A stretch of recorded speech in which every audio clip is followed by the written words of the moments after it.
આજે તો બેસી ગયા વંદે માતરમ ટ્રેનમાં અને ભેંસુને બેસાડી દીધી સનરૂફ ગાડીમાં. સુરત દાદા ઉગે એ પહેલા ઉઠીને આપણે આવી ગયા રેલવે સ્ટેશને અને આવી ગઈ 540ની સ્પીડે વંદે માતરમ બુલેટ ટ્રેન. પછી તો ભાઈએ ઘડીક નિરીક્ષણ કર્યું કે કયા ડબ્બામાં બેસવું. ટ્રેને હાલવા માંડી અને સાથે સાથે આપણે પણ હાલવા માંડ્યા. ટ્રેનનું રિમોટ દબાવ્યું ને ખુલી ગયો ડેલો ને આવી ગયા સીધા અંદર. જોઈ લ્યો બુલેટ ટ્રેનનો નજારો. અને પછી તો આપણને પૂરી દઈએ એ પહેલા આપણે ઉતરી ગયા.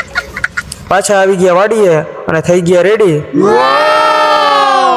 હવે આવી ગયા મહારાજ અને કરી દીધી પૂજા વિધિ ચાલુ. कर्पूर गौरम करुणावतारम संसार सारम भुजगेंद्रहारम. થોડી વારમાં પૂજા પૂરી થઈ ગઈ અને મહારાજે એમનો સામાન ગોઠવવાનું ચાલુ કરી દીધું. હવે જઈ રહ્યા છીએ કુળદેવી માતાના દર્શને. ભાભી જઈ રહ્યા છીએ એમના ઘરે. ટાટા બાય બાય આવજો કહી દીધું. અને હવે આપણે જઈ રહ્યા છીએ આપણા ઘરે. અને ઘરે જતા જતા ખાઈ લીધી દાબેલી.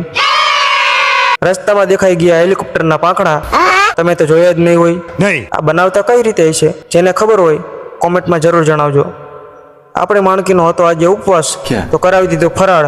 અને આપણે એવું કઈ રહેતા નથી मगर क्यों? એટલે આવી ગયા ઓનેસ્ટમાં. ठीक है. ઓનેસ્ટ થી જેવું લીવર માર્યું અને આવી ગયું મોરબી.